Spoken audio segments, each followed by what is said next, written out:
Ayo, segera download Quran Tadabbur, tafsir dalam genggaman Anda.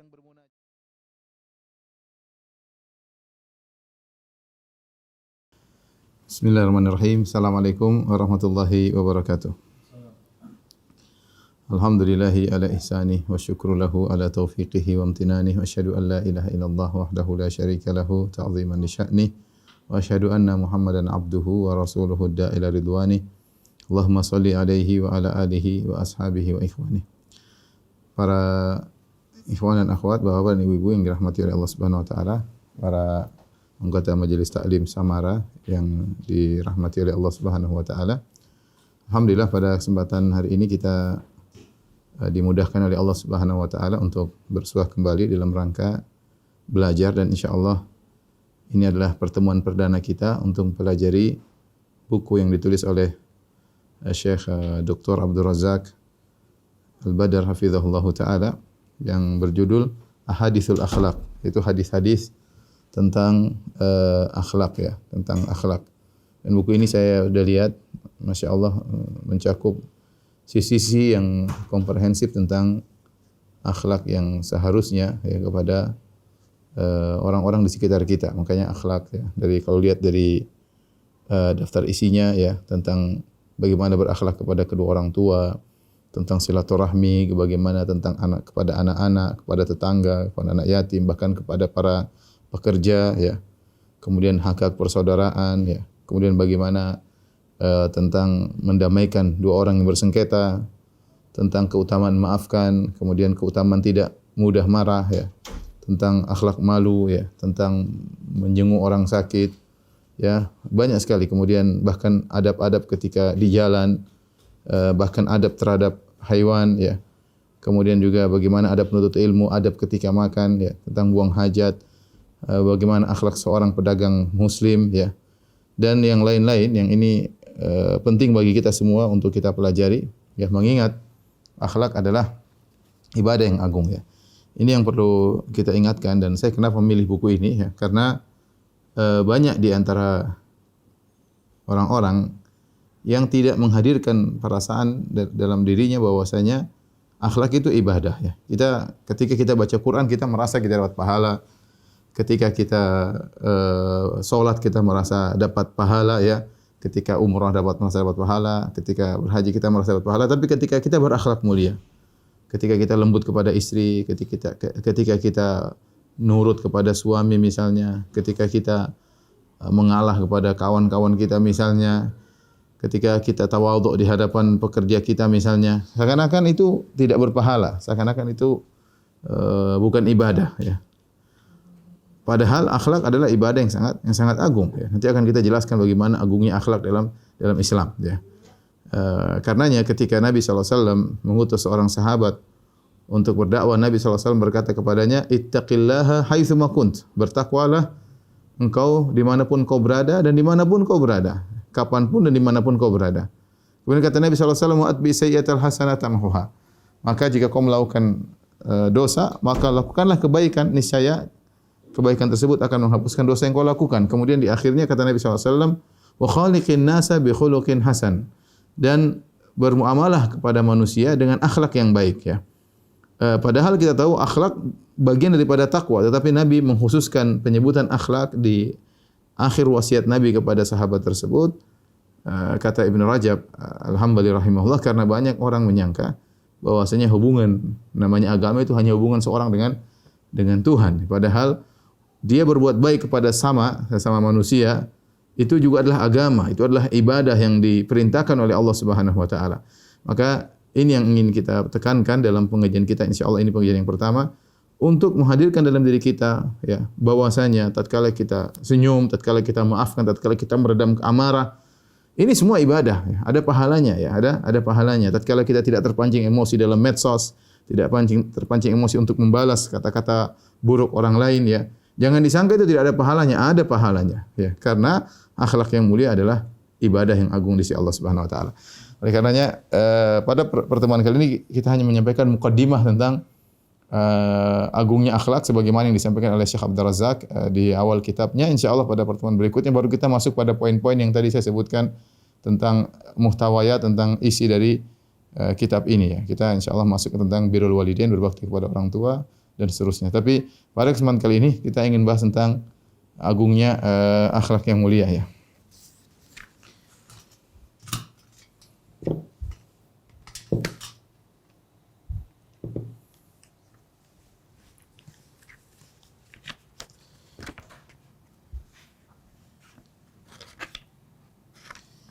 Yang pertama saya akan bahas tentang urgensinya ya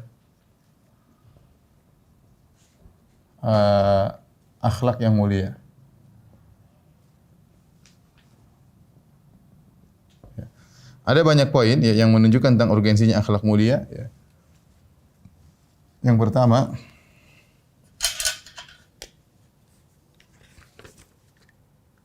yaitu Allah Subhanahu wa taala memuji Nabi sallallahu alaihi wasallam dari sisi akhlaknya ya. Ya. Dari sisi akhlaknya. Bahkan Allah bersumpah akan hal tersebut.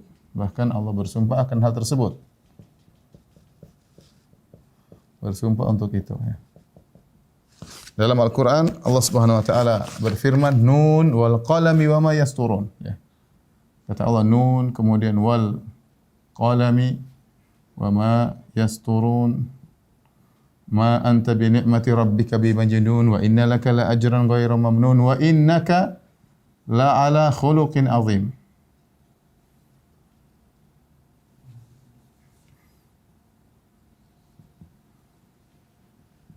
Kata Allah, demi pena dan apa yang mereka tuliskan. Sungguhnya engkau ya Muhammad. Ya. Jadi Allah bersumpah demi pena dan dengan demi apa yang mereka tuliskan. Ya, malaikat tuliskan. Ma anta bi ni'mati rabbika bimajnun. Sungguhnya engkau tidak gila sebagaimana tuduhan-tuduhan mereka wahai Muhammad.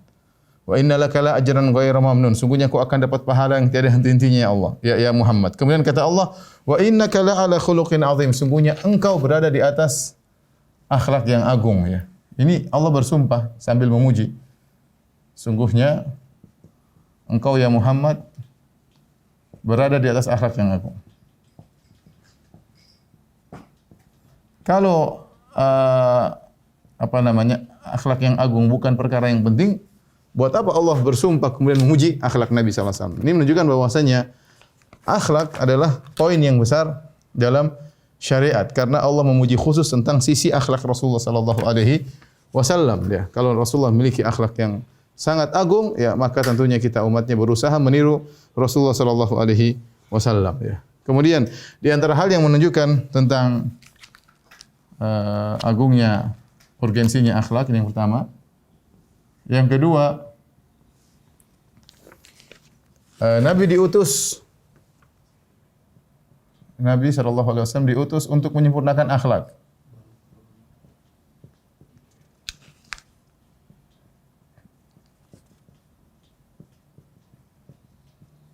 Dalam hadisnya Rasulullah sallallahu alaihi wasallam bersabda, "Innama bu'istu liutammima." Ini sering kita dengar hadis ini. Liutammima makarimil akhlak.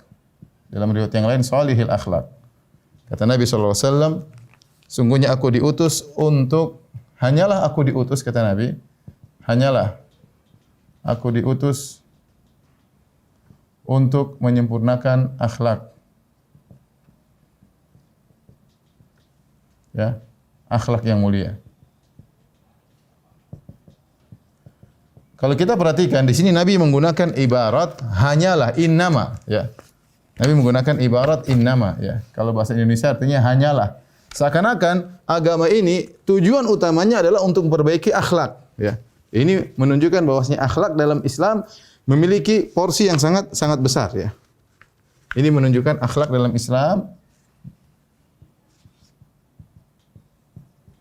Islam mendapat porsi yang besar dan ini kenyataan mendapat porsi yang besar.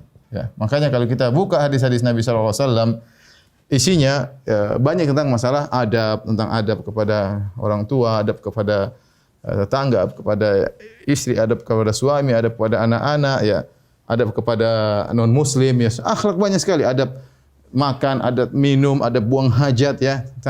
Tentang adab, tentang akhlak banyak sekali hadis-hadis Nabi sallallahu alaihi wasallam. Kenapa Rasulullah SAW mengatakan untuk menyempurnakan akhlak yang mulia, untuk menunjukkan bahwasanya orang-orang jahiliyah dahulu mereka juga punya akhlak yang mulia, ya. Jadi sebelum Nabi diutus diangkat menjadi seorang rasul, memang orang-orang jahiliyah mereka memiliki beberapa akhlak yang mulia seperti jujur, setia kawan, kemudian mudah membantu orang lain, keberanian. Ini dimiliki oleh orang Arab jahiliyah. Dan itu tidak diingkari oleh Islam. Justru Nabi SAW diutus oleh Allah untuk menyempurnakan akhlak-akhlak tersebut yang telah dimiliki oleh orang Arab jahiliyah seperti jujur, kemudian keberanian, kemudian sakha yaitu dermawan, ya, kemudian setia kawan. Ini dijaga oleh Islam, bahkan dikembangkan oleh Islam. Tapi saya sampaikan bahwasanya akhlak dalam Islam mendapatkan porsi yang besar, ya. Kemudian di antara hal yang menunjukkan urgensinya akhlak, ya, 3 sebab yang paling banyak memasukkan surga, paling banyak masukkan ke surga, banyak memasukkan ke surga. Di antaranya adalah akhlak. Adalah akhlak yang mulia. Ya, dalam suatu hadis dari Abu Hurairah radhiyallahu taala anhu, ya, su'ila Rasulullah sallallahu alaihi wasallam an aktsari ma yudkhilun nas al jannah, ya. Su'ila Nabi sallallahu alaihi wasallam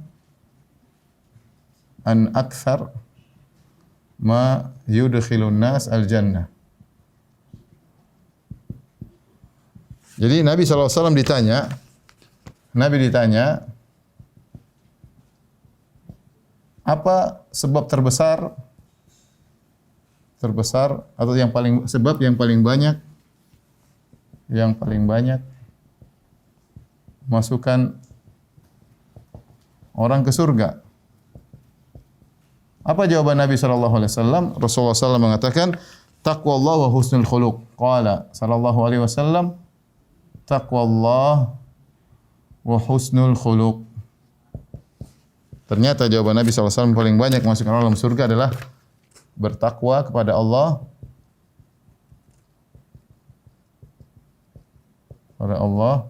dan akhlak yang mulia. Subhanallah, ternyata akhlak mulia ini banyak membuat orang mudah masuk dalam surga.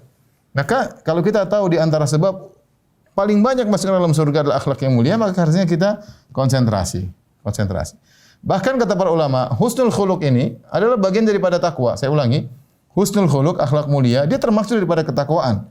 Hanya saja disebutkan secara khusus karena dia memiliki porsi yang besar dalam Islam, sehingga disebutkan secara khusus. Saya sering sampaikan seperti firman Allah, innal ladzina amanu wa amilus solihat. Sungguhnya orang beriman dan beramal soleh. Amal soleh bagian daripada iman, tetapi disebutkan secara tersendiri untuk agar kita perhatian terhadap amal soleh, ya. Agar kita perhatian terhadap amal soleh. Seperti Allah menyebutkan malaikat Jibril setelah para malaikat. Kata Allah misalnya dalam surat Al-Qadar, tanazzalul malaikatu warruhu. Turunlah para malaikat dan Jibril. Jibril bagian daripada malaikat, tetapi Allah menyebutkannya secara khusus agar kita tahu bahwasanya Jibril memiliki kedudukan yang tinggi dalam Islam. Turunlah malaikat dan Jibril. Padahal Jibril bagian dari malaikat. Sama. Taqwallahu husnul khuluq. Yang paling mudah masuk ke dalam surga adalah takwa dan akhlak yang mulia. Akhlak mulia bagian daripada takwa, tapi disebutkan secara khusus karena itu perkara yang urgen, ya. Kemudian di antara hal yang menunjukkan urgensinya takwa, ya. Nabi SAW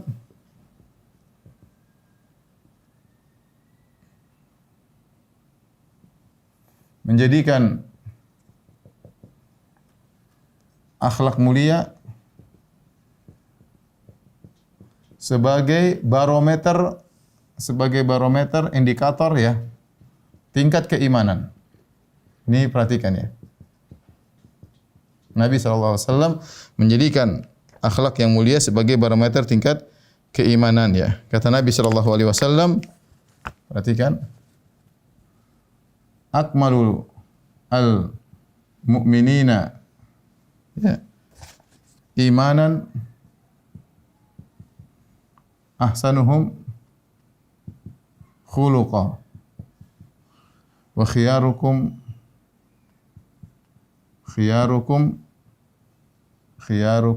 li ahlihi li nisaihim. Kata Nabi sallallahu alaihi wasallam, orang beriman yang paling sempurna imannya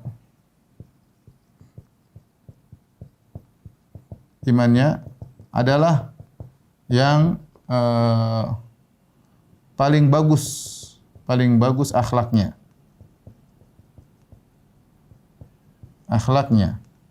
Dan sebaik-baik kalian adalah yang terbaik bagi istrinya.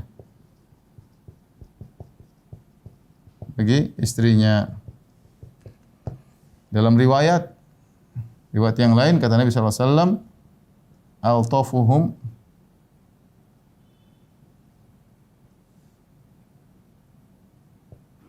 altafuhum bi ahlihi, yang paling lembut kepada istrinya, lembut kepada keluarganya.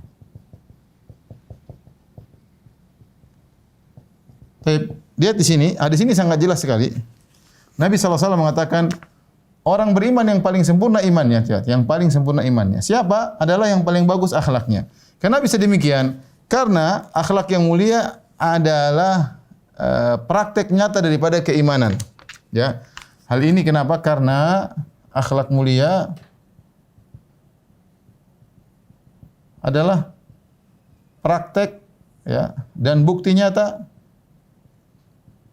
nyata dari keimanan. Itulah buah daripada pohon keimanan kalau bahasa kita yaitu buah dari pohon keimanan. Makanya contoh seperti seorang ya sering saya sampaikan, kalau orang pelit misalnya berarti dia kurang beriman ya, karena Nabi sallallahu alaihi wasallam mengatakan wala yajtami' asyuh wal iman fi qalbi 'abdin abada. Tidak akan berkumpul pelit dan keimanan dalam hati seseorang. Apa buktinya dia beriman, imannya bagus, dia tidak pelit. Saya katakan demikian juga. Kalau ingin tahu bagaimana iman seorang, lihat bagaimana akhlaknya. Ya, apakah dia pemarah atau tidak, ataukah dia mudah memaafkan, dia sombong atau tidak, ya, dia angkuh atau tidak, dia ujub atau tidak. Ini semua kalau ternyata dia ramah, tawadhu, mudah memaafkan, tidak merasa tinggi di depan istrinya, tidak merasa angkuh di depan suaminya, tidak merendahkan keluarganya, sayang kepada anak-anak. Ini jelas menunjukkan imannya baik karena dia bisa mempraktekkan. Apalagi Nabi SAW kaitkan dengan berbuat baik kepada istri. Kata Nabi SAW, wa khiyarukum li nisaihim. Sebaik-baik kalian yang terbaik bagi istrinya. Bahkan dalam riwayat yang lain, altafum bi ahli, yang paling lembut kepada istrinya.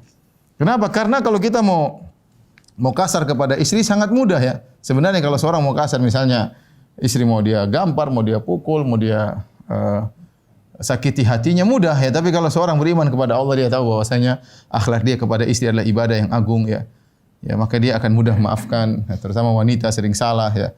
Terkadang nakis waktu aklin wa din, akalnya kurang, agamanya kurang, kemudian sang suami sabar menghadapi ini semua dan dia tahu itu ada pahalanya, maka dia bisa menerapkan. Dan itu menunjukkan imannya baik ya. Di sini lihat bagaimana Nabi menjadikan barometer tingkat keimanan dengan memandang kepada akhlak yang mulia. Kemudian yang berikutnya, yang kelima, Nabi menjadikan barometer kecintaan Nabi.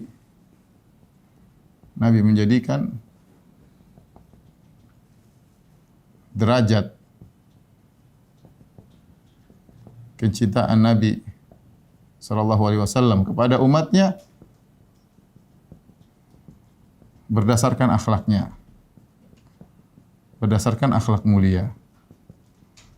Gampangannya, kalau ingin dicintai oleh Nabi sallallahu alaihi wasallam, maka berakhlak mulia, karena Nabi sallallahu alaihi wasallam menjadikan akhlak mulia sebagai barometer kecintaan Nabi sallallahu alaihi wasallam. Kata Nabi sallallahu alaihi wasallam dalam hadisnya, "Inna ahabbakum ilayya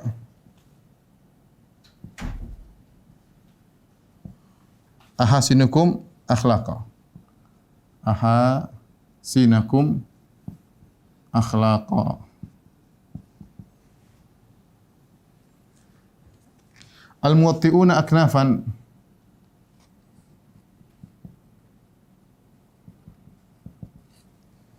Alladzina ya'lafun wa yu'lifun. Alladzina ya'lafun wa yu'lafun. Hadis ini hadis yang sahih, kata Nabi sallallahu alaihi wasallam, sungguhnya orang yang paling aku cintai,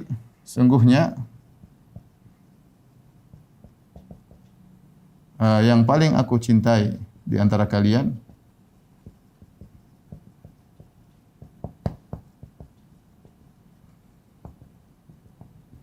yang paling bagus akhlaknya.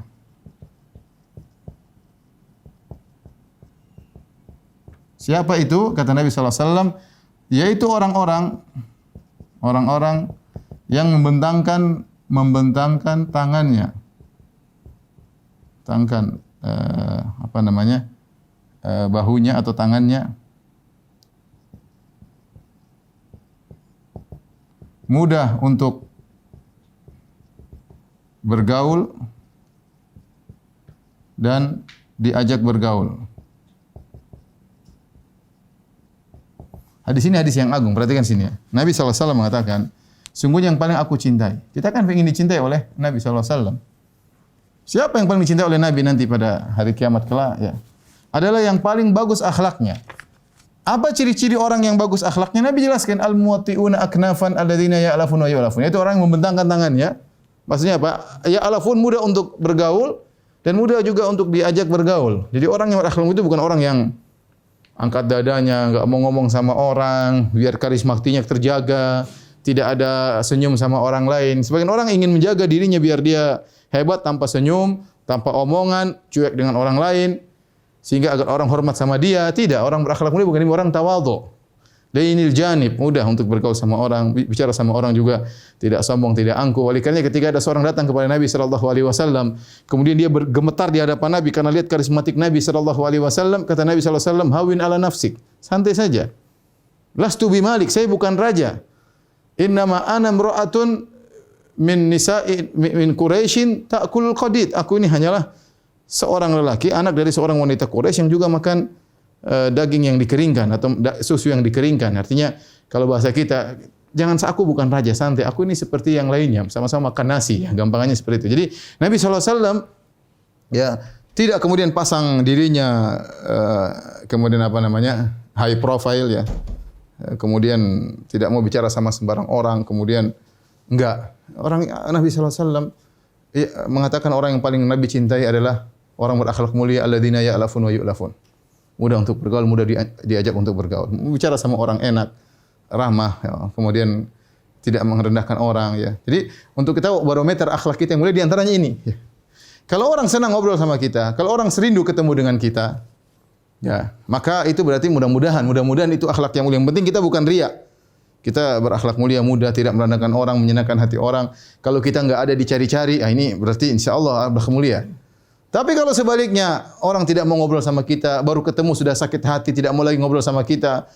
Kalau kita ada, mereka merasa berat. Kalau kita enggak ada, mereka bahagia. Ini berarti kita akhlak yang buruk. Ya, orang meninggalkan kita semua. Ya, makanya Nabi SAW dalam hadis mengatakan, orang yang paling buruk, ya, syarrun nasi manzilatan indallahi yaumal qiyamah man wada'ahun nasi tiqa'u fusyih. Orang yang paling buruk kedudukannya di sisi Allah pada hari kiamat kelak, yaitu yang ditinggalkan oleh orang-orang karena takut buruk perkataannya, takut komentarnya yang buruk dalam grup misalnya, ya. Merendahkan orang, menghina orang, cari-cari kesalahan orang, tajassus, tahassus, itu kerjaannya. Sehingga kalau seorang orang tersebut tidak hadir, semua bahagia. Alhamdulillah dia enggak datang. Ini orang buruk ini. Ya, orang berakhlak mulia ya, alladzina ya'lafun wa yu'lafun. Kata Nabi sallallahu alaihi wasallam, al-mu'min ma'lafatun. Seorang mukmin itu mudah untuk bergaul, mudah untuk diajak bergaul ya. Artinya kalau ketemu orang senang, orang mudah.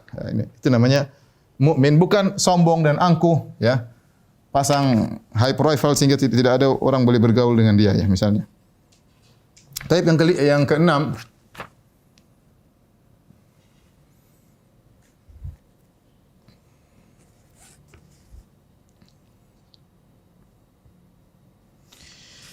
Sebagaimana Nabi sallallahu alaihi wasallam menjadikan derajat kecintaan Nabi kepada umatnya berdasarkan akhlak mulia, demikian juga Nabi sallallahu alaihi wasallam menjadikan barometer derajat surga juga dengan akhlak yang mulia. Dengan akhlak yang mulia. Nabi sallallahu alaihi wasallam dalam hadisnya ya bersabda,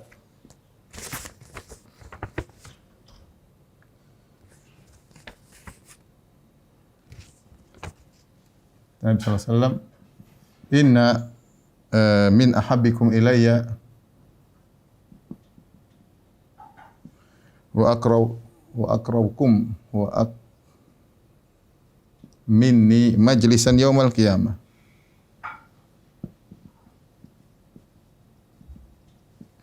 Qiyamah, ahasinukum akhlaqa. Ahasinukum akhlaqa. Ahsan ini maksudnya jamak dari ahsan ya. Bagi yang tahu bahasa Arab. Baik, kata Nabi sallallahu alaihi wasallam, sungguhnya di antara orang yang paling aku cintai,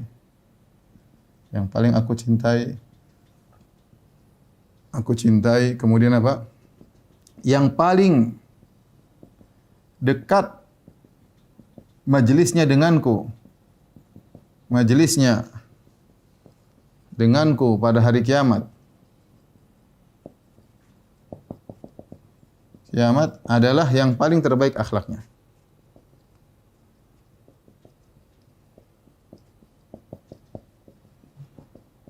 Perhatikan ini ya. Jadi kata Nabi sallallahu alaihi wasallam ya, sungguhnya orang yang paling aku cintai, sudah kita jelaskan bahwasanya derajat barometer cinta Nabi kepada seorang dengan akhlak yang mulia, demikian juga yang paling dekat majelisnya. Yang paling dekat majelisnya denganku pada hari kiamat. Maksudnya apa? Surganya paling tinggi. Semakin ini dekat dengan Nabi sallallahu alaihi wasallam, maka derajat surganya semakin tinggi. Semakin berakhlak mulia, maka derajat surganya semakin tinggi di sisi Allah Subhanahu wa taala. Taib. Kemudian selanjutnya, masih ada tempat enggak? Masih ya. Di antara hal yang menunjukkan urgensinya akhlak yang mulia yaitu akhlak yang mulia mudahnya kita berbuat baik kepada orang lain dengan akhlak mulia.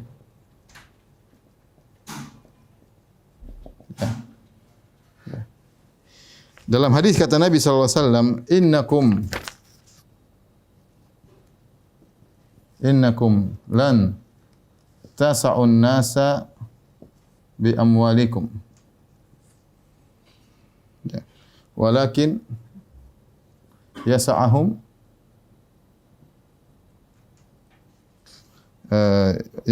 ya'su minkum bastul wajh wa husnul khuluq. Ini hadis dihasankan oleh Syekh Albani rahimahullahu taala. Kata Nabi sallallahu alaihi wasallam, kalian tidak bisa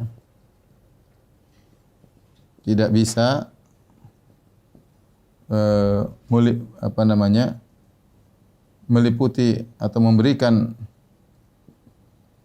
harta kalian kepada banyak manusia, banyak orang. Akan tetapi ya, bisa kalian liputi, bisa kalian memberi banyak orang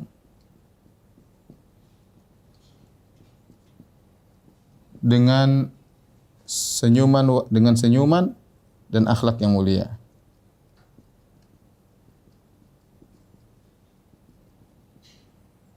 Maksudnya apa ya ikhwan dan akhwat, Bapak dan Ibu yang dirahmati Allah Subhanahu wa taala, para ikhwan dan akhwat majelis taklim Samara ya. Maksudnya apa? Nabi ingin mengatakan innakum lan tasa'un nas, kalian tidak bisa meliputi orang-orang dengan uang harta kalian. Kita mau sekaya apapun, setiap orang mau kita kasih bagi duit ya, uang kita akan habis ya. uang kita akan habis.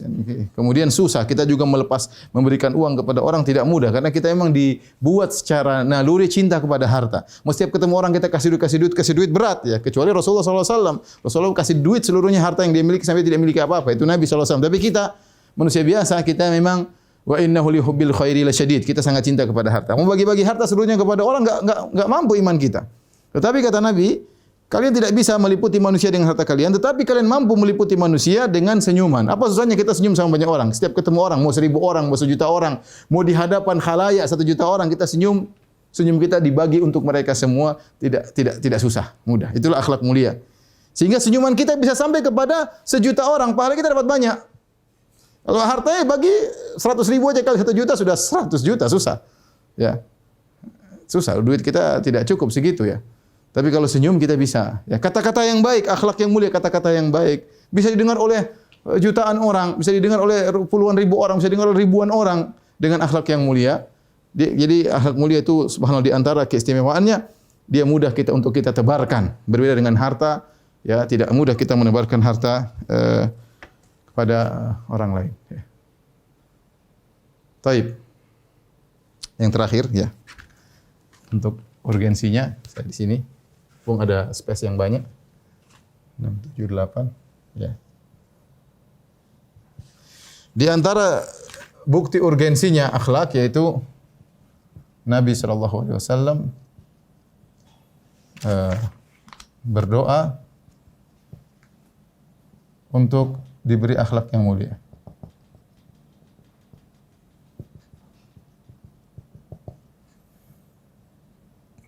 Bahkan di doa iftitah salat ya. Dalam hadis Rasulullah SAW di antara doa-doa Nabi ya. Di antara doa-doa Nabi ya. Kita juga berusaha jadi antum kalau bisa menghafal doa ini. Yang pertama, doa iftitah. Yaitu Nabi SAW dalam doanya dari Jabir bin Abdullah radhiyallahu anhu, kana Nabi SAW idza istaftaha as-salat kabbara. Ada Nabi SAW jika membuka salat ya, istaftaha as-salat, Nabi bertakbir ya. Setelah itu thumma qala, kemudian Nabi SAW berkata doanya, inna salati wa nusuki wa mahyaya wa mamati lillahi rabbil alamin la syarika lahu wa bidzalika umirtu wa ana awwalul muslimin. Kemudian Nabi berkata, Allahumma hdini li ahsanil a'mali wa ahsanil akhlaqi la yahdi li ahsaniha illa ant wa qini sayyi'al a'mali wa sayyi'al akhlaqi la yaqi sayyi'aha illa ant. Ini mau ditulis kah? Panjang. Saya ulangi doanya ya. Nanti doanya penting kalau bisa kita baca tatkala kita salat. Ini di antara doa istiftah banyak dari Nabi SAW. Di antaranya ini, ya. Nabi SAW berdoa, ya. Inna salati wa nusuki wa mahyaya wa mamati lillahi rabbil alamin. La syarika lahu wa bidzalika umirtu wa ana awwalul muslimin. Ini kita banyak sudah hafal ya. Saya tulis dulu, ya. Inna salati wa nusuki wa mahyaya wa mamati lillahi rabbil alamin. La syarika lahu wa bidzalika umirtu wa ana awwalul muslimin. Wa ana awwalul muslimin. Setelah itu Rasulullah SAW berdoa, Allahumma dini li ahsanil a'mali wa ahsanil akhlaqi la yahdi li ahsaniha illa ant. Kemudian waqini min sayyi'il a'mali wa qini sayyi'al a'mali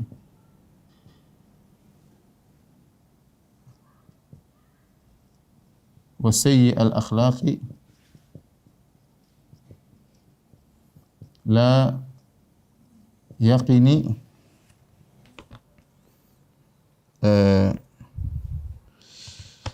la yaqi sayyi'aha la yaqi sayyi'aha illa ant. Baik, insyaallah nanti mulai dihafalkan sedikit-sedikit. Ini doa istiftah. Jadi Nabi baca di awal salat menunjukkan perhatian Nabi terhadap akhlak ya. Yang artinya Allahumma hdini, ya Allah berilah petunjuk kepadaku ya. Allahumma hdini li ahsani al-a'mali, kepada amal yang terbaik, wa ahsanil akhlaqi, kepada akhlak yang terbaik. La yahdi li ahsaniya, tidak ada yang bisa beri petunjuk kepada yang terbaik, amal terbaik, akhlak terbaik kecuali Engkau. Wa qini sayyi'al a'mali, lindungilah aku dari amal yang terburuk, wa sayyi'al akhlaqi, dan akhlak yang buruk, tidak ada yang bisa mencegahnya. La yaqi sayyi'aha illa ant, tidak ada yang bisa menghalangi dari akhlak yang buruk kecuali Engkau. Kemudian doa yang lain ya. Doa yang kedua, ini yang mudah lah, yang mudah, paling mudah ya. Allahumma ahsanta khalqi fa ahsin khuluqi. Ya. Ini yang kita sudah hafal. Allahumma ahsanta khalqi fa ahsin khuluqi. Banyak orang menyangka doa ini, ya Allah, sebagaimana Engkau telah memperindah penciptaanmu, yaitu tubuhku, badanku, ya, farasku, fa ahsin khuluqi, maka indahkanlah akhlakku. Banyak orang menyangka ini doa hanya untuk lihat cermin, padahal enggak, ini doa umum ya. Doa umum, bukan cuma terkadang orang bercermin kemudian baca Allahumma ahsanta khalqi fa ahsin khuluqi. Kapan saja kita boleh berdoa dengan doa tersebut. Kemudian doa yang ketiga ya. Ya. Allahumma inni a'udzubika min munkaratil akhlaq,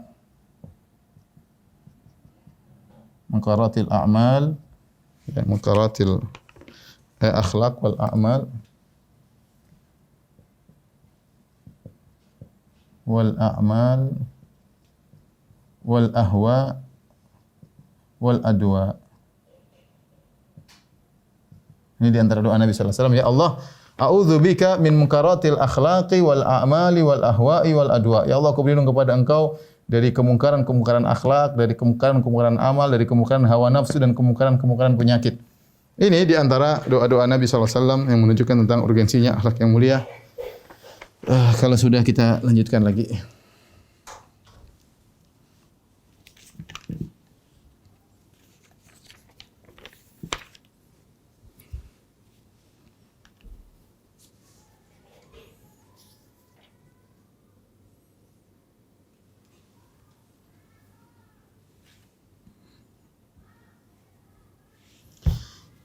Taib, para mirsa yang dirahmati Allah Subhanahu wa taala, semua yang kita sebutkan tadi ada sekitar 8 poin yang menunjukkan urgensinya akhlak yang mulia.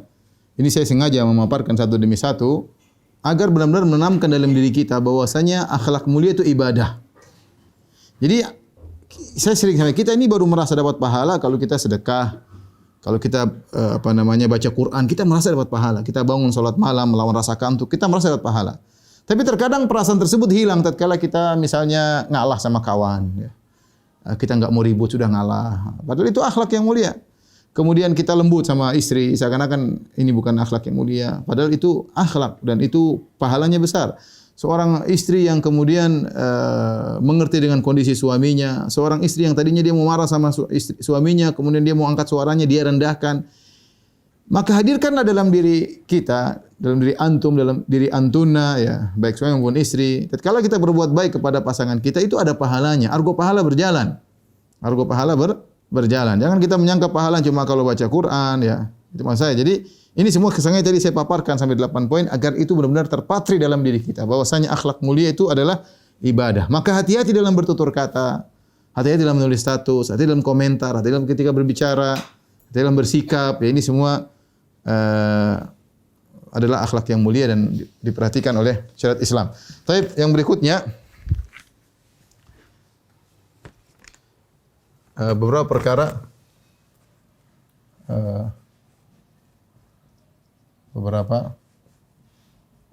perkara berkaitan dengan akhlak.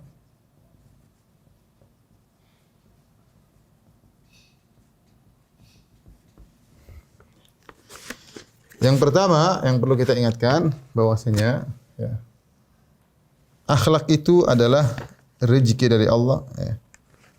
Akhlak itu mulia, itu anugerah dari Allah. seperti rizki. Dan ini adalah perkataan Ibnu Mas'ud radhiyallahu taala anhu. Qala Ibnu Mas'ud. Ibnu Mas'ud radhiyallahu anhu, ya sahabat yang mulia. Beliau berkata, ya. Inna Allah Ta'ala qasama bainakum akhlaqakum ya kama qasama bainakum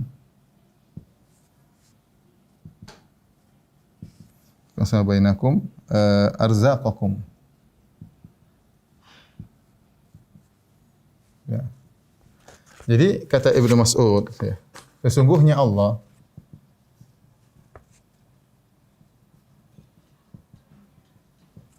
membagi akhlak kalian, akhlak di antara kalian sebagaimana Allah membagi rizki kepada kalian.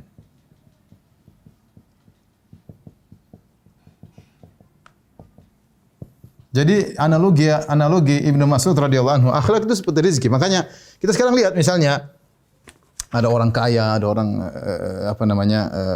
hartanya banyak, ada yang sedikit, ada yang setengah sedang-sedang. Itu akhlak pun demikian, ya. Ada orang akhlaknya tinggi, ada orang akhlaknya bejat. Maksudnya kalau hartanya sedikit, ini akhlaknya bejat.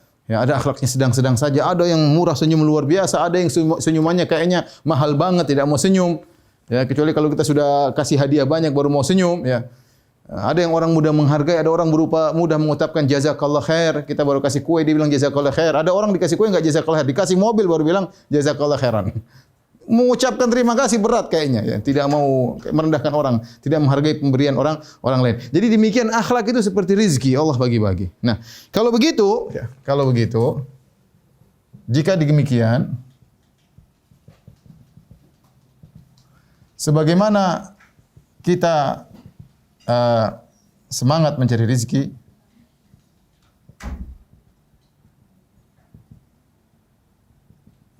bersandar kepada Allah dalam mencari rezeki,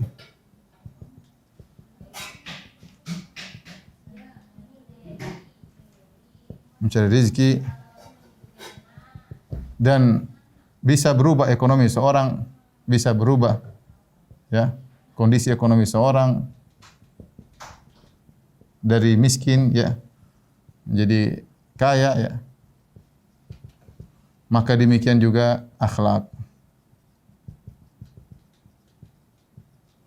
Maksudnya seorang berusaha berakhlak, ya, minta kepada Allah, minta kepada Allah, bersandar kepada Allah, baguskanlah akhlakku, ya. Seorang harus tahu tentang akhlaknya, ya. Jadi dia minta kepada Allah, bersandar kepada Allah Subhanahu wa taala, ya. Kemudian juga yang kedua,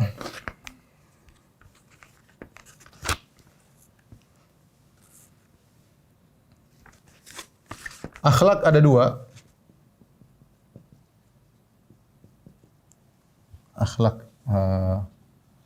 Akhlak baik, akhlak baik. Ada dua model. Ada yang namanya jibilli. Kalau bahasa kita dari sananya.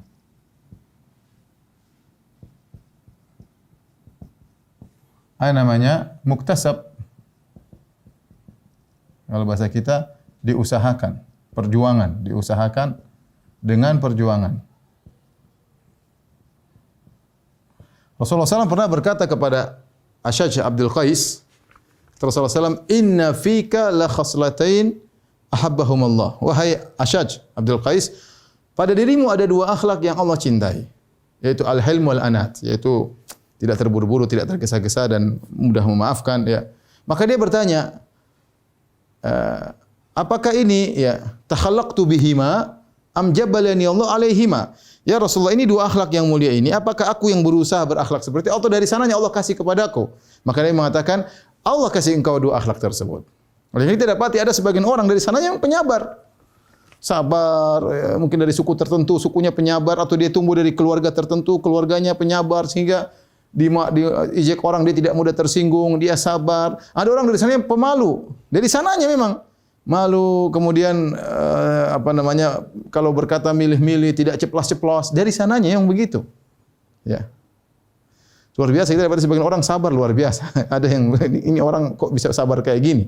Rupanya kita mungkin dari suku yang berbeda atau mungkin dari lingkungan yang berbeda. Kita tinggal di lingkungan orang yang kasar, mungkin orang yang suka teriak-teriak. Sementara dia tinggal dalam lingkungan yang tenang. Dari sananya Allah kasih dia seperti itu, ya. Dan itu akhlak bagus. Kalau seorang punya akhlak yang baik dari sananya, ini bagus. Tapi ada juga akhlak yang baik dengan diusahakan. Ini perjuangan dengan diusahakan.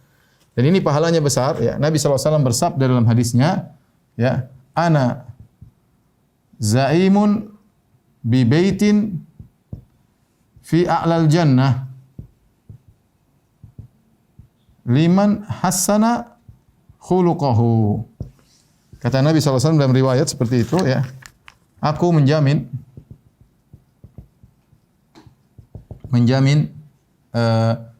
istana di atas surga bagi orang yang memperbagus akhlaknya. Memperbagus akhlaknya. Ya. Kenapa saya ingin sampaikan ini? Karena jadi dari sini kita tahu akhlak mulia bisa kita raih dengan dari sananya. Ada orang dari sana yang baik. Ada akhlak mulia kita bisa peroleh dengan perjuangan. Dengan perjuangan. Dari pelit menjadi dermawan. Dari pemarah menjadi orang penyabar. Dari pendendam jadi pemaaf. Mungkin. Apakah mungkin? Mungkin. Ya, kalau tidak mungkin, ngapain syariat menyuruh kita untuk berakhlak mulia? Oleh karenanya di antara bentuk kesombongan, orang kalau kita tegur, mau saya dari sini begini, saya memang begini. Kalau kita ente jangan sombong. Saya memang begini orang. Ente jangan suka marah. Saya memang begini orang, tidak bisa berubah. Dari sananya saya diciptakan pemarah. Itu orang sombong seperti itu. Akhlak bisa berubah. Ya, ada orang pelit jadi baik, jadi dermawan. Contoh, dia bergaul dengan orang-orang yang dermawan. Dia tadinya pelit-pelit, teman-temannya sekitarnya mudah sekali mengeluarkan uang, bahkan orang lebih miskin daripada dia ternyata lebih dermawan. Bisa jadi merubah dirinya melihat pelajaran langsung di hadapan matanya. Ya. Sebaliknya orang dermawan bisa jadi pelit. Ya. Gara bergaul dengan orang-orang pelit akhirnya ikut-ikutan pelit. Ya. Karenanya di antara hal yang menakjubkan, ya. Ini sering saya sampaikan. Jadi saya pernah pergi ke suatu daerah. Kemudian saya diundang oleh seorang kawan. Orang tersebut kita diundang makan rame-rame, dihidangkan makan enak, kita makan. Kemudian tuan rumahnya murah senyum. Tuan rumahnya murah senyum, kata-katanya halus. Setelah kita selesai pulang, saya ditegur sama kawan. Kata dia, "Ustaz, ya, antum tahu si fulan? Yang tadi yang undang kita makan ya. Ustaz itu orangnya itu dulu pemarah, suaranya kasar. Sekarang antum lihat, lemah lembut, murah senyum." Saya bilang, "Kok bisa demikian?" Saya juga enggak tahu, Ustaz. Sampai-sampai kalau dia belanja sama saya, dia beli barang ke saya orang itu, kemudian dia tawar dengan murah senyum, saya nggak bisa nolak tawarannya, saya kasih mesti harga murah. Kenapa? Karena dia murah senyum. Jadi mau saya ada contoh orang yang pemarah, jadi misalnya kita kawan, ada kawan kita pemarah, kita bilang, "Ya akhi, jangan suka marah ya akhi." Saya memang dari sana, enggak, itu enggak benar, itu dari setan. Orang bisa merubah dirinya. Memang tidak semua perangai bisa berubah. Kalau ini sudah perangainya, tapi bisa berubah kalau orang berjuang bisa. Dari pelit menjadi dermawan, dari penakut jadi pemberani, bisa saja. Ya, tapi itu semua perjuangan. Bahkan Nabi memberikan pahala yang besar, aku menjamin istana di surga bagian atas bagi orang yang memperbagus akhlaknya, ya. Kemudian di antara perkara yang perlu kita ingatkan juga di sini, ya, bahwasanya akhlak mulia, ya. Tapi saya ingatkan, terus bagaimana cara berakhlak yang mulia? Nanti akan kita bahas di akhir insyaallah, ya. Akhlak mulia, ya, sangat mudah mendatangkan pahala.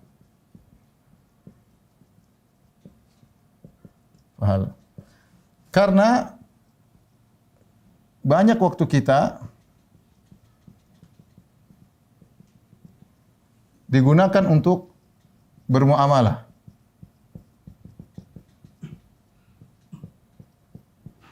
Saya gambarkan seorang pekerja.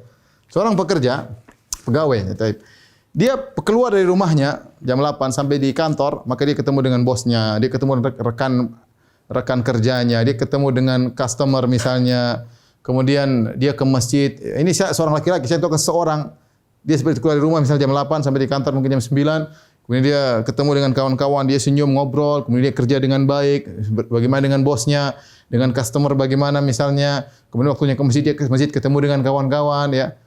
Kemudian dia pulang mungkin jam 5 sore ketemu dengan istrinya, ketemu dengan anak-anaknya. Saya bilang waktu kita untuk ibadah sedikit tidak banyak. Kapan waktu kita untuk sholat? Sholat cuma sebentar, 5 menit, 5 menit, 5 menit, 10 menit, 10 menit, 10 menit. Baca Quran mungkin 1 halaman, 2 halaman per hari kalau kita mau rutin.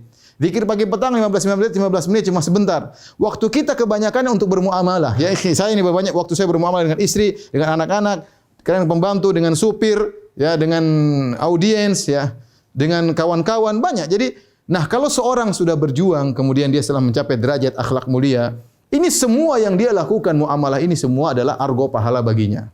Dia ketemu istrinya, duduk, ngobrol, argo pahala jalan. Kenapa? Dia sedang berakhlak mulia dengan istrinya dan dia niatkan karena Allah Subhanahu wa taala. Dia ketemu anaknya, satu anaknya menangis, pengen dipeluk oleh dia peluk, dia elus-elus kepala anaknya, dia kasih nasihat. Akhlak mulia, argo pahala jalan terus. Jangan Anda sangka pahala cuma baca Quran. Jangan Anda sangka pahala cuma ya sedekah, ya cuma salat malam. Tidak, Anda ramah sama istri, ramah sama suami. Kemudian perhatian sama anak-anak, berakhlak mulia sama kawan, sama pembantu, sama supir, sama yang lainnya, itu semua akhlak mulia. Nah, kalau kita lihat ternyata banyak waktu kita bukan untuk beribadah kepada Allah, tapi kebanyakan waktu kita adalah muamalah. Nah, kalau kita sudah berjuang sampai pada derajat akhlak mulia, bayangkan betapa banyak pahala yang akan mengalir kepada kita. Makanya saya nukilkan perkataan Syekh Sa'di dalam bukunya Risalah fil Husnil Khuluq. Dia mengatakan, wa innahu fi nafsihi ibadatun azimah. Sungguhnya akhlak itu pada zatnya adalah ibadah yang agung. Tatanawalu min zamanil abdi waqtan tawilan. Yang akhlak mulia itu mengambil waktu hamba dengan waktu yang banyak. Ya benar. Kebanyakan waktunya habis untuk bermuamalah. Kalau dia beribadah dengan akhlak mulia, maka pahala dia argo jalan terus. Meskipun dia tidak sedang sholat. Bayangkan pahala jalan terus. Meskipun dia tidak sedang baca Quran. Meskipun dia tidak sedang sholat malam. Meskipun tidak sedang bersedekah. Ya. Tetapi karena dia berakhlak mulia sana sini, argo pahala jalan terus, ya. Wa huwa fi rahatin wa na'im ma'usil ajr azim. Sementara dalam kondisi tenang, tentram dan pahalanya besar. Ini di antara keistimewaan akhlak mulia, dia mengambil waktu kita yang banyak. Jadi ya, waktu kita banyak untuk berinteraksi dengan orang lain. Dengan orang lain. Baik istri, ya, anak, ya, kolega, ya, bos, partner, ya, pembantu, dan lain-lainnya. Kawan di masjid, kawan pengajian, dan lain-lain. Kalau kita berakhlak mulia,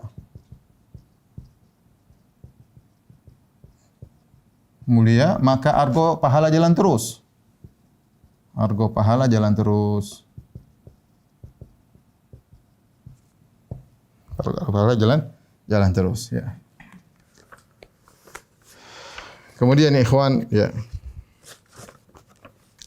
Selanjutnya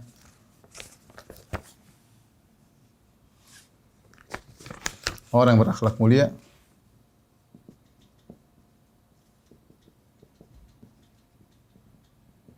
selain dapat pahala di surga, dia juga diberi kebahagiaan di dunia.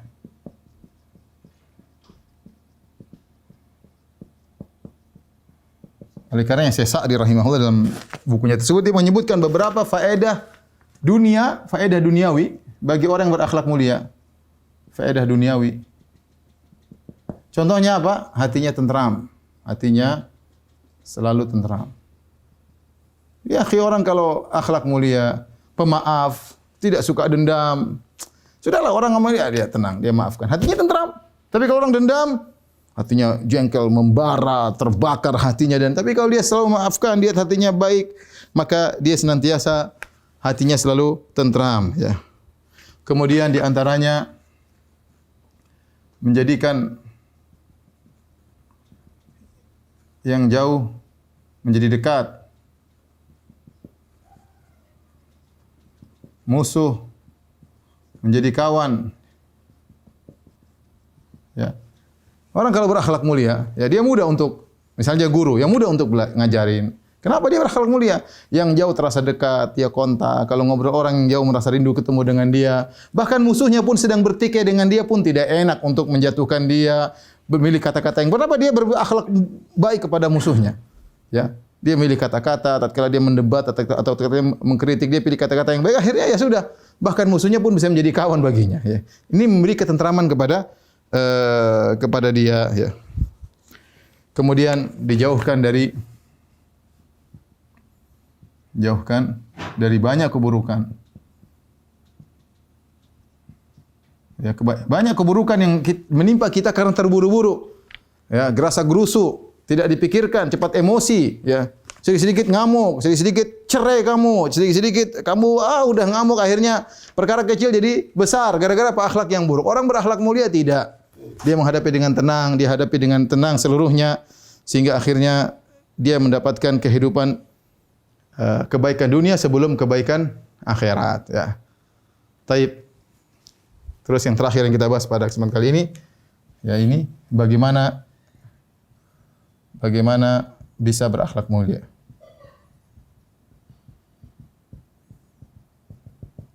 Syekh Abdul Razak hafizahullah taala dalam kitabnya di penutup dari muqaddimah ini semua dia mengatakan ada beberapa poin. Yang pertama adalah berjuang untuk memperbaiki niat.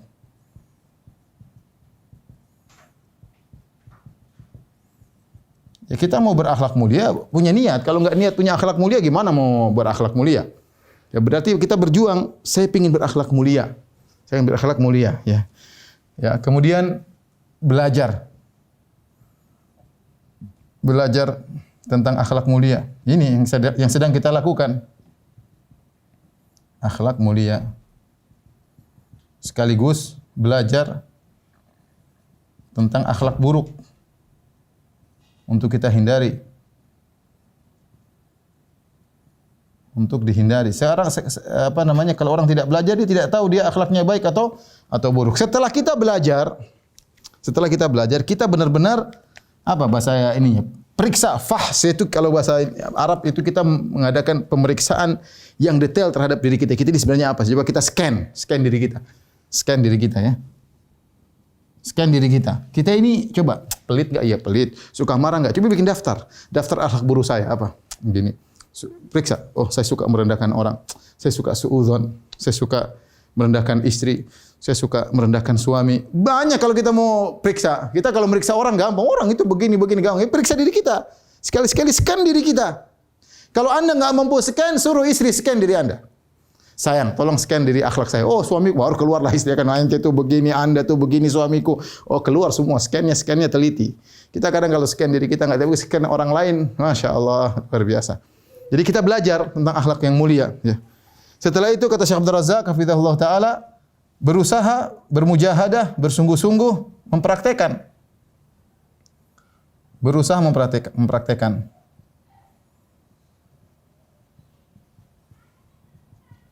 Dalam kehidupan sehari-hari.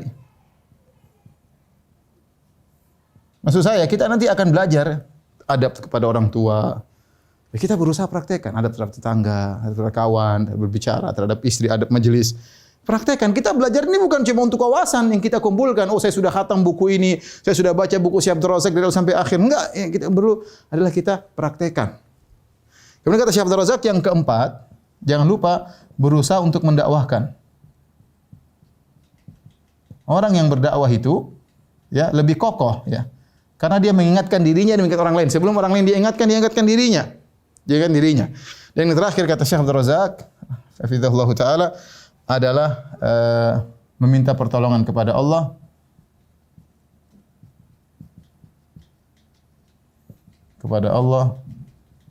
dalam melakukan poin-poin tersebut. Di antaranya dengan berdoa-doa tadi yang sudah kita jelaskan. Inilah para pemirsa, para ikhwan dan akhwat Majelis Taklim Samara yang bisa sampaikan pada kesempatan kali ini. Selanjutnya kalau ada yang bertanya saya persilahkan. Insyaallah pertemuan berikut kita sudah mulai dalam tentang birrul walidain, tentang akhlak berbakti kepada orang tua, dan itu juga butuh pembahasan yang panjang ya. Kalau ada yang bertanya saya persilahkan. Wallahu taala a'lam bishawab. Baik, Ustaz, materi yang diberikan. Baik, kita lanjutkan untuk sesi tanya jawab. Ustaz, ada Akhi Safar yang akan membacakan pertanyaan-pertanyaan yang sudah masuk. Silakan Akhi. Baik. Assalamualaikum warahmatullahi wabarakatuh, Ustaz. Ya, waalaikumsalam warahmatullahi wabarakatuh. Insyaallah ada beberapa pertanyaan, kurang ada 22 pertanyaan, tapi mungkin kami usahakan untuk buat seharinya saja, Ustaz. Ya. Karena mungkin temanya kurang lebih sama. Ya. Pertanyaan pertama adalah, apakah beda antara akhlak dengan adab? Itu dulu, Ustaz. Akhlak dan adab, ya sebenarnya kan akhlak mungkin lebih luas, adab mungkin lebih, kalau penggunaan istilah para ulama, adab lebih luas, tapi sebenarnya dia sangat mirip antara adab dengan akhlak. Sebenarnya sangat mirip ya. Tetapi biasanya orang mengatakan adab bermajelis, adab makan, adab minum, tapi sebenarnya semua termasuk daripada akhlak. Ini sekedar istilah saja. Salah satu dari penerapan akhlak adalah adab. Salah satu penerapan akhlak adalah adab. Kalau kita bicara akhlak terkadang lebih luas, tapi seperti akhlak kepada diri sendiri, akhlak terhadap Allah. Tapi sebenarnya itu juga sering diungkapkan dengan kata adab ya. Makanya ketika para ulama membahas tentang buku-buku yang berkaitan dengan akhlak, mereka juga sebutkan buku-buku adab ya, buku-buku adab ya. Wallahu a'lam bishawab, ya ini istilah, tapi secara prakteknya saya lihat dari praktek para ulama ya, dalam menulis buku, dalam menyampaikan ya, adab adalah bagian daripada akhlak, atau adab itulah akhlak itu sendiri ya. Wallahu a'lam bishawab. Barakallahu fiik. Kemudian Ustaz, pertanyaan selanjutnya adalah mengenai akhlak kepada orang tua. Mungkin bahasan berikutnya gitu. Ya, insyaallah sabar, insyaallah ya, sabar ya. Ini kita baru mukadimah ya. Iya, jangan sampai baru mukadimah sudah pada gugur ya.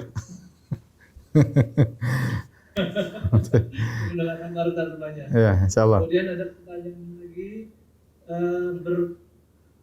berkisar tentang marah, tentang kasar, dan tentang tidak sabaran.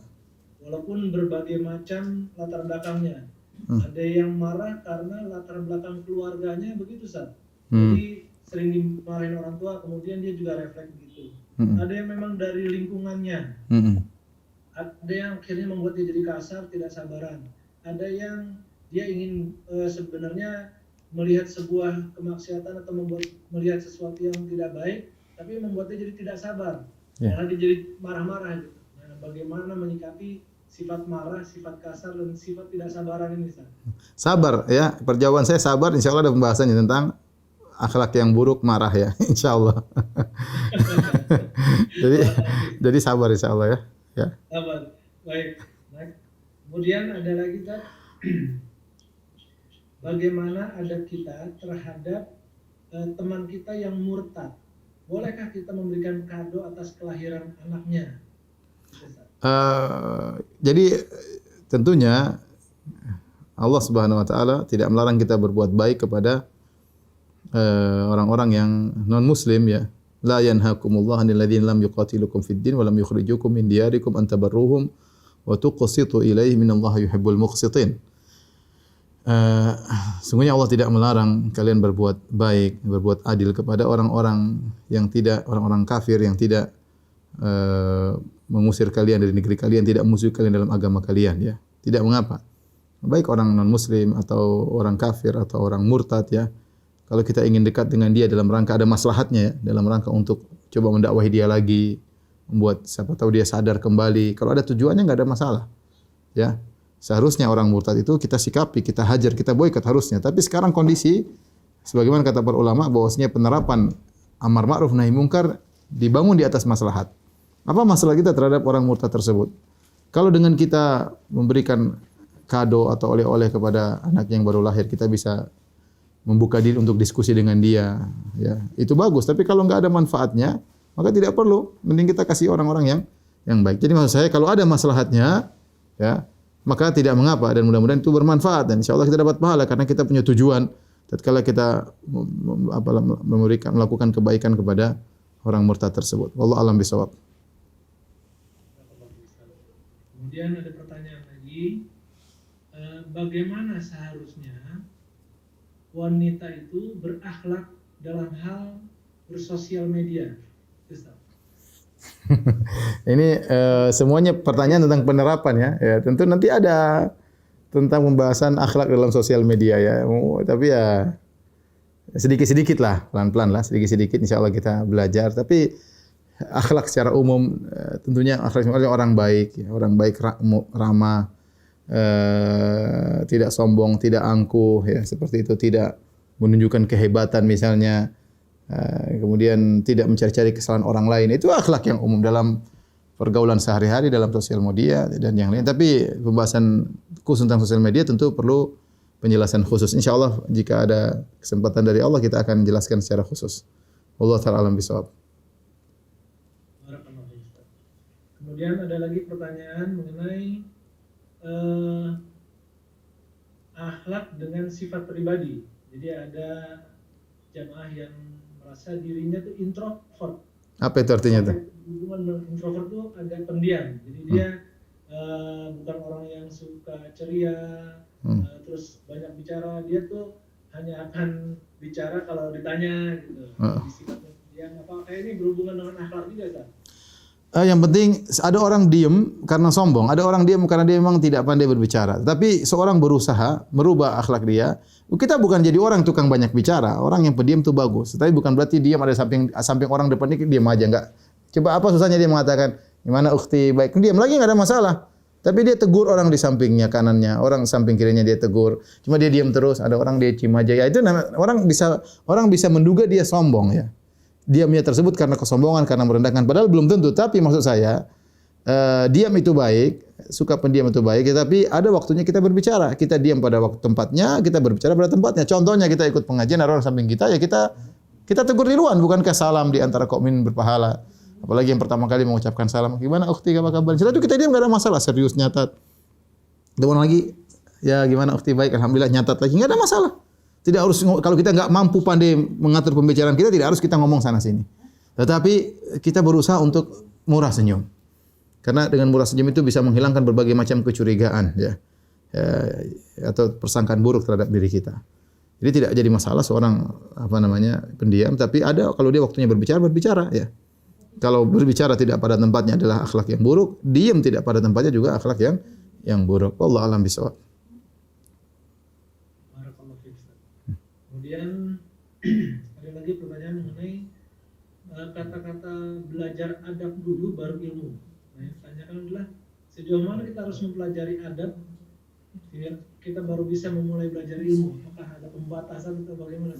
Alhamdulillah sekarang kita bisa paralel ya. Kita bisa dua-duanya sambil belajar adab. Ada waktu kita belajar adab, ada waktu kita belajar akidah ya. Bukan kita belajar adab terus kemudian akidah enggak belajar, ini enggak belajar, ini enggak belajar, ya enggak juga. Terus kalau kita taruhlah kita belajar adab dulu, taib. Berapa lama kita belajar adab? Adab itu butuh belajar penerapan ya. Kalau maksudnya kita belajar adab dulu 2 tahun, enggak pernah belajar akidah juga repot, enggak demikian. Tapi berjalan bareng-bareng. Alhamdulillah kita diberi kemudahan bisa ngaji ini, bisa ngaji anu, ya fikih kita belajar, akidah kita belajar, adab juga kita perlu belajar, akhlak kita perlu belajar ya. Kalau seorang hanya belajar akidah kemudian belajar fikih, adab tidak belajar, kadang-kadang dia salah dalam beradab. Ya, sehingga kasar dalam berbicara misalnya, kemudian merendahkan orang lain. Padahal sebenarnya ada juga diajarkan dalam masalah akidah tidak boleh merendahkan orang lain, ada.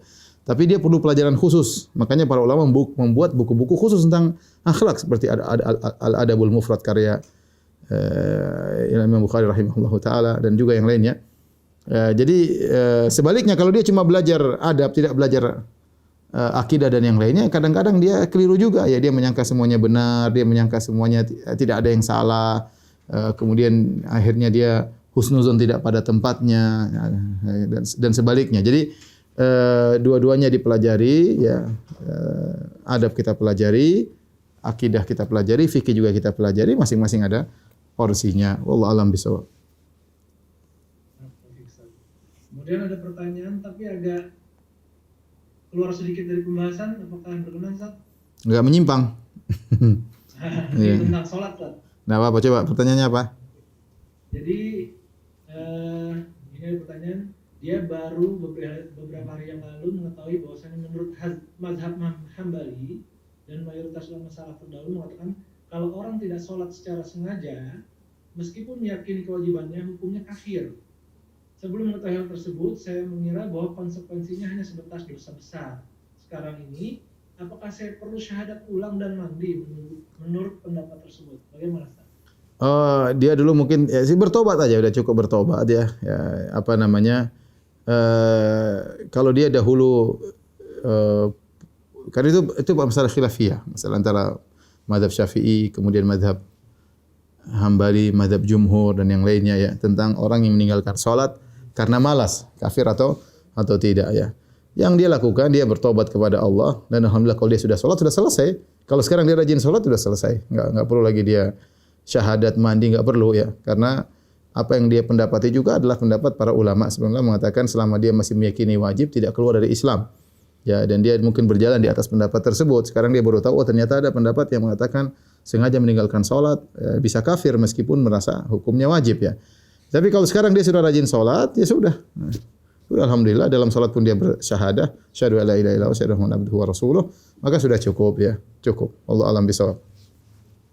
Kemudian yang terakhir Ustaz ya. Ya. Ini ada jamaah yang sudah hijrah, sudah mengenal sunnah dengan baik, tapi ternyata 3 tahun belakangan ini dia susah sekali merasakan manisnya iman, mungkin sedang futur gitu Ustaz. Mungkin ada kiat yang bisa saya sampaikan untuk mengatasi masalah seperti ini.